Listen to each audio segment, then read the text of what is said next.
افيخاي يهدد بتدمير اليمن. انا عندي نصيحه اوديها للصهاينه، اكبر مصيبه انك تتكلم عن موضوع تدمير اليمن. ليش؟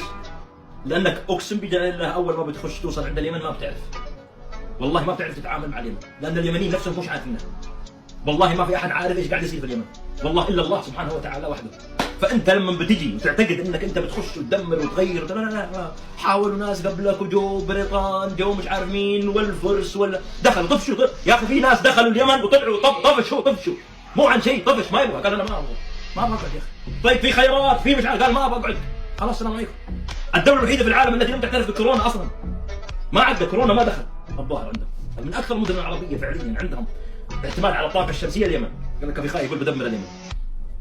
عموما انت تصريح سهل، انا انصح افيخاي بانه يراجع مقاطع بن شلوم. يعني شوف انت موضوع بن شلوم، تصريحاته حقت سنفعل وسندمر وسنصلخ ومش عارف ايش والكلام هذا، تتاب وتعلم واستوعب.